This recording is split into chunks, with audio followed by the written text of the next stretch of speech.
Every single D&D campaign ends the world a dozen times over. But what made Robert Jordan's The Last Battle land wasn't just the scale of the firestorms. It was watching Rand wonder if he could shoulder it, and Nynaeve swear she'd drag him back from the edge, even if it killed her.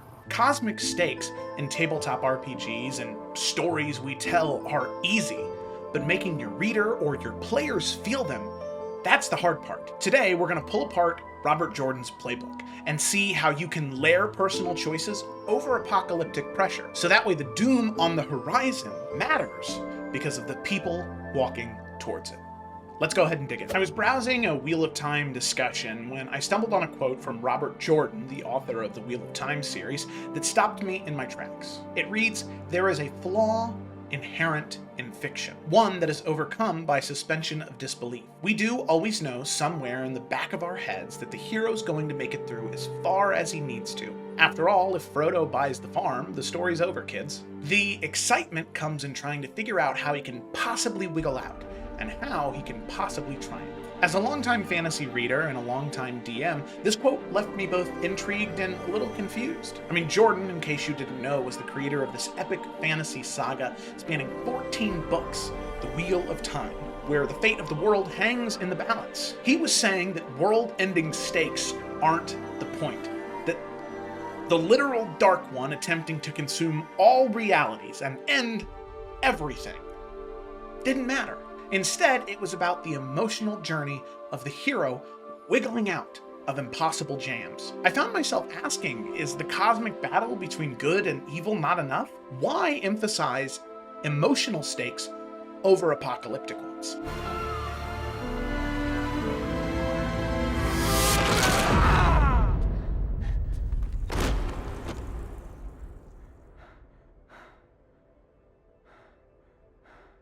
And that confusion, it set me on my own quest. In true fantasy fashion, I became a curious protagonist digging for answers. I decided to dive deep into Robert Jordan's narrative philosophy and how the Wheel of Time weaves its magic. What I discovered not only resolved my own confusion, it gave me a whole new appreciation for how emotional connection drives compelling storytelling. So let's go ahead and dive right in. The flaw in fiction and how Jordan defined it. Jordan's quote lays out a simple but profound truth. In fiction, we subconsciously know the hero isn't likely to perish before the story's end. Frodo won't actually die halfway to Mount Doom, and Rand al'Thor, the protagonist of the Wheel of Time, isn't going to get killed by some random Trolloc in Book 2. If the Dark Lord just outright won, well, the story's over, kids. That is the flaw inherent in fiction. The certainty, in very broad strokes, that good will ultimately triumph or at least survive long enough to make it to an ending. But far from this admission spoiling the fun, Jordan frames it as the very reason we turn pages. Knowing the hero must survive as far as he needs to shifts our excitement to a different question. How will he survive? How can he possibly triumph given all the odds that are stacked against him? In other words, if cosmic defeat is on the table, it's the author's job, the DM's job, the storyteller's job to make us invested in that struggle. The stakes become personal and emotional rather than purely existential. We start biting our nails not over whether the Dark One will destroy the world, we believe our heroes will stop it somehow, but over what it will cost them to do it. Will they wiggle out of each tight spot unscathed? Or will they sacrifice their innocence, their loved ones, or even a part of themselves? Those human-scale uncertainties create real suspense. For an entire video dedicated to how to make your players at high levels especially feel some type of pressure, you can check that video out right over here. But the thing is, Robert Jordan leaned fully into this philosophy. Rather than relying on a cheap surprise death or a twist that evil actually wins, which would honestly break the genre's core promise, he crafted a story where emotional stakes kept us guessing. In The Wheel of Time, we're pretty sure that even if Tarmon Gai'don, which is Old Tongue in Wheel of Time for The Last Battle, won't end with the Dark One ruling all, we do genuinely fear for the characters, their hearts and their souls along the journey. Jordan once said, "I think the characters are most important. The story flows from the character. If your characters are not as real as you can make them, then everything else begins to fall apart. That was his one guiding principle: make the characters real, and the reader will feel every victory and defeat as if it were happening to people they know. I'm sure you can already start to see how this connects to tabletop RPGs. You aren't just writing those characters, they are real people. So of course you want there to be emotional stakes for the players in that role, because the events are happening to them. When I first read Jordan's quote about fiction's flaw, I kind of imagine him almost like winking to us readers. I mean, he acknowledges that we know the hero's fate in broad terms, but daring us to suspend our belief and get lost in that twist of the journey. It's a narrative pact. Trust me, he seems to say. I'll make it worth your while. And indeed, he does, by focusing on emotional tension over cheap shock. It's a good lesson to a lot of DMs. You don't need to kill your players to make them feel pressured. In D&D, sure, it can add to the stakes, but all you need to do is threaten the things that they love, or put threats in front of them that may change their character's very being. Or, just lop off an arm. Most players love it when that happens to them.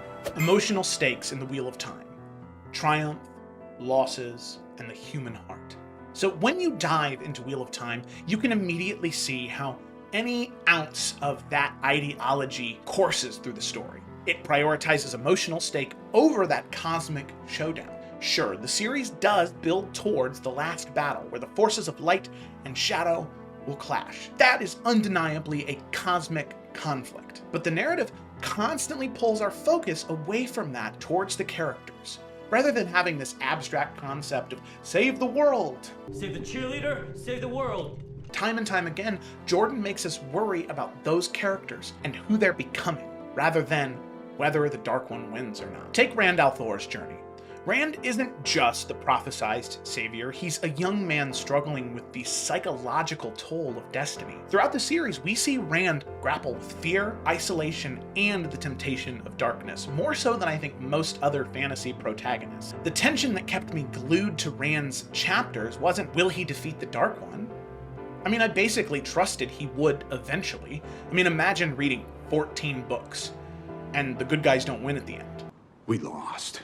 Imagine playing 150 sessions, and the player characters don't win at the end. Sure, maybe you could find a way to rationalize it and accept it, but it would be hard, and it wouldn't feel very good in the moment. And sure, maybe if you started playing another campaign right after, picking up where they left off, it could maybe feel better. It could. Yeah, it could. Probably won't. But to me, in terms of Rand's character arc, the real tension was, will Rand lose himself before he even gets to that final fight?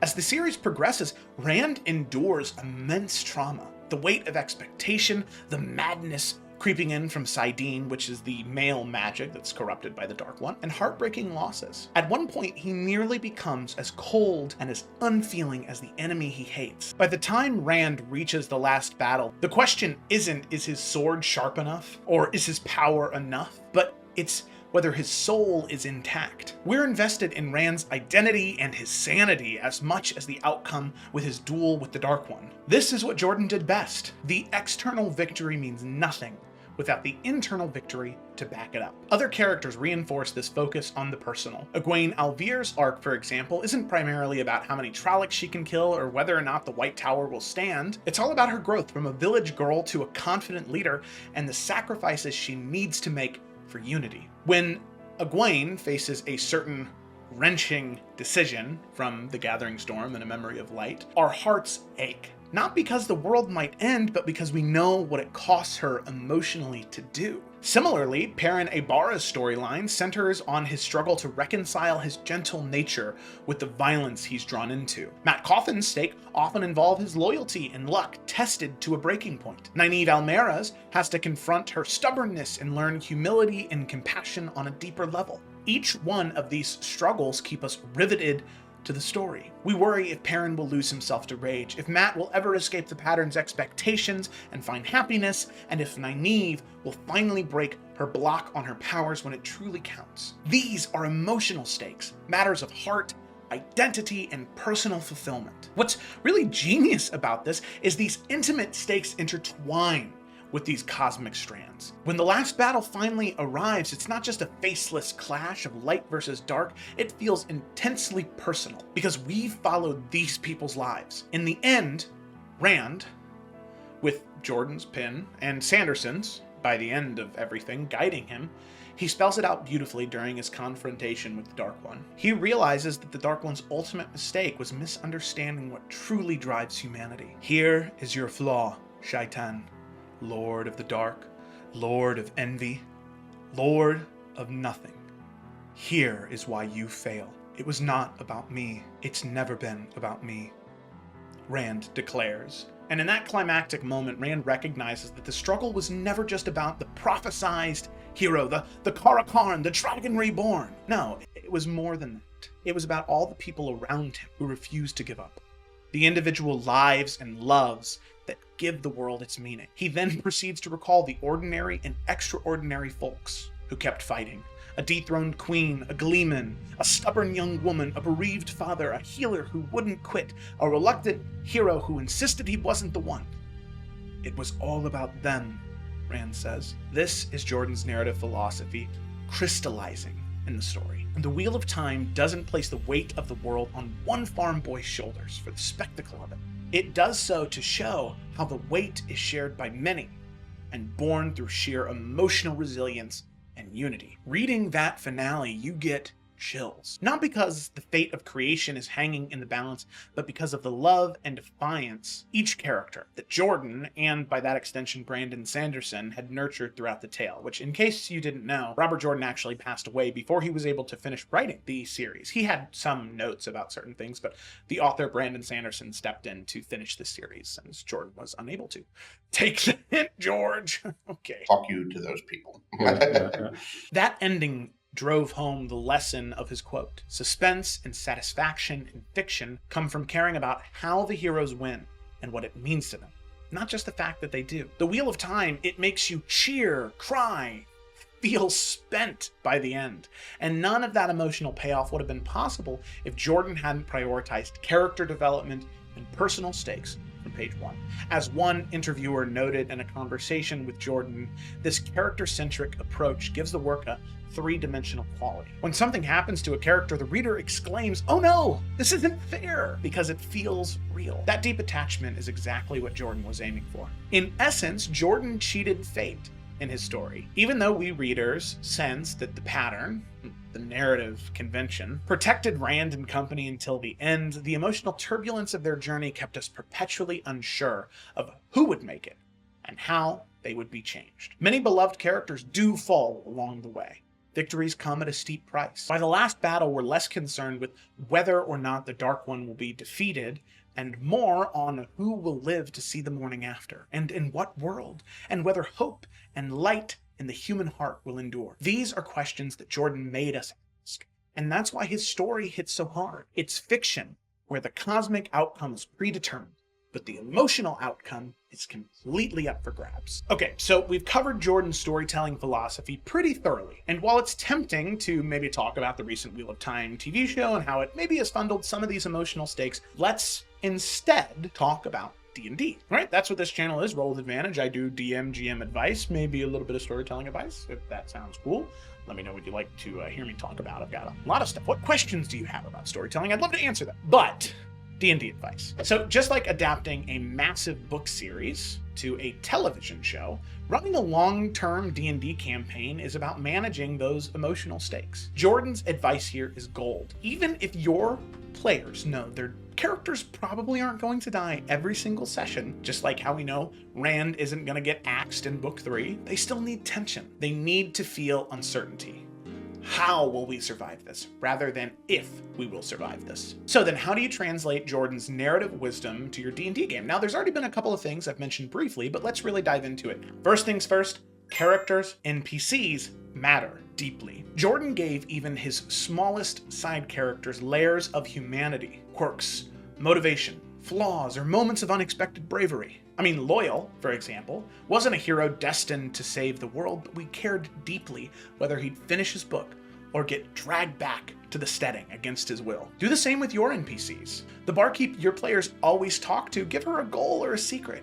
Maybe she dreams of adventure herself, or maybe perhaps she hides a wound from the past that could surface at a critical moment. A good NPC should never just be an exposition dump. When your players connect with these NPCs emotional, every single quest feels more meaningful. And then also, you have something you can threaten the player characters with that isn't just their own hit point total. The BBEG takes captive the NPC they adore, so of course they're going to risk life and limb to save that NPC. Second, stakes beyond death. I touched on this a little bit earlier, but Jordan mastered creating stakes deeper than simple life or death scenarios. Rand might not die midway through the series, but he does risk losing his mind, his humanity, or the people he loves along the way. In your campaign, think about what this means beyond hit points, in terms of how characters act. What relationships or morals or cherished possessions do your players risk losing in pursuit of their goals? I mean, maybe they can defeat the villain, but only by sacrificing the artifact their cleric's order entrusted them to protect. Maybe they stop an invasion, but at the cost of a beloved ally's trust. Your players won't forget victories that came at an emotional cost. Third and finally, play the long game. The Wheel of Time sprawled across 14 books. Yet Jordan keeps readers invested by pacing emotional arcs and rewarding long-term investment. Believe me, there's a part in the middle that you really gotta slog through in order to get to the end, but it's worth it. Perrin's slow journey to leadership, Egwene's rise through impossible trials, Mat's reluctant heroism. These acts rewarded readers who stuck around. Apply this to your D&D campaign. Plan major emotional turning points, foreshadow them early and build slowly. Maybe your party's rogue gradually transform from a selfish thief into a selfless protector. Lay down the breadcrumbs. NPCs he comes to care about, trials that test his morality, and moments where players see him struggle to change, and when he finally steps up, risking himself for others, your players will feel genuine pride and probably cheer at the table. Just like Jordan, if you think long-term, each emotional payoff feels incredibly earned. Talk to your players about where they'd like to see their characters end, not just where they're beginning. It's not you writing their character's story, it should be a conversation from start to finish. Hey, I wanted to talk to you about something that happened last session. How do you think that's affecting your character? Talk to them about it. See what they'd like to do. See where it could go. Let it be a conversation between the two of you about those long-term stakes. Don't try and prescribe arcs onto your player characters. That is a recipe for disaster. Epilogue, the heart of epic storytelling. This video began with a puzzle. Why would Jordan call out the flaw in the very kind of epic fiction he was writing? But now, after exploring his philosophy and his work, I feel like I not only understand his point, but I see it as a guiding light for my own storytelling. In this video, I think Jordan has taught me that the biggest, most cosmic stakes only matter if we're deeply, emotionally invested in the characters living through them. A clash with the Dark One for the fate of time itself is abstract, but Rand overcoming despair to protect his loved ones, Egwene giving up everything to inspire future generations, or even a stubborn woman like Nynaeve shedding tears when she finally heals someone she thought was beyond saving. Those moments hit us in the gut. They make the fantastical story real in our hearts. After doing all this reading and research and reflecting, I've come away with a much deeper appreciation for how Jordan sidestepped fiction's inherent flaw. Instead of relying on if the hero will win, he made us question what winning looks like and what it costs. He wasn't interested in an easy victory. He wanted us to think whether it's right to compromise your morals to defeat evil, or how much of yourself you can sacrifice before there's nothing left to save. These are the questions that resonate beyond the page. They linger in our own lives. That's why fans so passionately discuss the characters as if they were real people. By the end of Wheel of Time, we feel like we fought alongside family. We mourn the fallen, celebrate the survivors, and ponder the lessons learned. The last battle is won, but more importantly, our beloved characters have faced their trials and come out on the other side. Some broken, some lost, some triumphant, and that's what makes it feel meaningful. For somebody who's been a forever DM and a avid enjoyer of fantasy novels, this reinforces something very critical for me. In our own campaigns and the own stories we write, it's rarely the generic stop the world from ending premise that we recall years later. It's the personal moments when a player character makes a heartbreaking choice, or when an unlikely hero finds courage, or when a friendship is tested to its limits. Robert Jordan's work drives home that those intimate stakes are what make adventures truly epic, and I'll be carrying that insight into every single story I enjoy and create. Make us care about the people, and any plot, no matter how grand or familiar, will feel fresh and gripping. In closing, I'll echo Rand al'Thor one more time, because it feels like Jordan speaking through him. It's never been about me. In the end, the wheel weaves as the wheel wills. It's not a story about a farm boy or a dark lord, but about the vast tapestry of human lives, about all of them, about all of us. The real victory of the Wheel of Time is that it makes you feel truth in your bones. And after my deep dive, I'm more inspired than ever to champion that emotional storytelling, whether on the page or on the screen, or around the D&D table. It's the hearts of the characters, their hopes, fears, and sacrifices that truly kept us hooked on the tale. Thanks for watching, everybody. I hope you enjoyed this little bit of a deviation from what we typically do around here. I hope there was enough useful information for you. I just kind of wanted to talk about something that I was passionate about and that I liked. Be sure to subscribe for the next one. It'll either be something about using Shakespeare in your stories, which I know so many of you so excited for, or a useful tool that I developed for building my own world that you can use for yours. Thanks for watching. We'll see you in the next one. Don't forget to subscribe if you liked it, like the video, and we'll see you in the next one.